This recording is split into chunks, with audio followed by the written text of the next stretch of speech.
छत्रपती शिवाजी महाराज यांची जयंती सर्वत्र उत्साहात साजरी होते। याच पार्श्वभूमीवर येवल्यातील शालेय विद्यार्थी ऋषिकेश वाघ यांनी शिवाजी महाराजांना प्रिय असलेली कवड्याची माळ या कवड्यांवरच शिवाजी महाराजांचं चित्र रेखाटलंय। या कवड्यांवर शिवनेरी किल्ला आणि राजमुद्रा ही रेखाटली आहे। याकरता या विद्यार्थ्याला 8 तासांचा कालावधी लागलाय।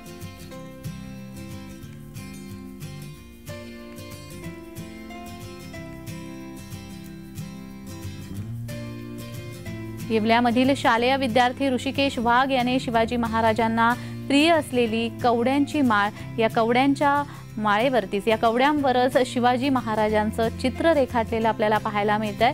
या कवड्यांवर शिवनेरी किल्ला देखील रेखाटण्यात आलेला आहे, राजमुद्रा देखील रेखाटण्यात आलेली आहे आणि हे सर्व करण्याकरता या विद्यार्थ्याला 8 तासांचा कालावधी लागलाय।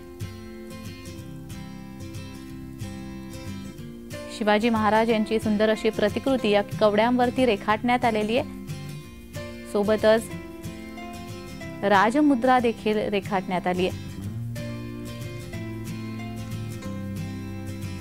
अवघ्या महाराष्ट्राचे दैवत आपले प्रेरणास्थान छत्रपती शिवाजी महाराज, तर त्यांना अतिशय प्रिय असणारी गोष्ट म्हणजे कवड्याची माळ। तर माझ्या डोक्यात अशी कल्पना सुचली की त्या कवड्याच्या माळीवर आपण चित्र रेखाटन करू बा छत्रपती शिवाजी महाराजांचं। आता मी 3 चित्र रेखाटन केलेले। एका कवडीवर छत्रपती शिवाजी महाराजांचं चित्र रेखाटन केलंय, एका ज्यावर शिवाजी महाराजांचं शिवनेरी किल्ल्यावर जन्मस्थान आहे ना ते सुद्धा रेखाटन केलंय आणि आपली राजमुद्रा आहे ती सुद्धा रेखाटन केलेली।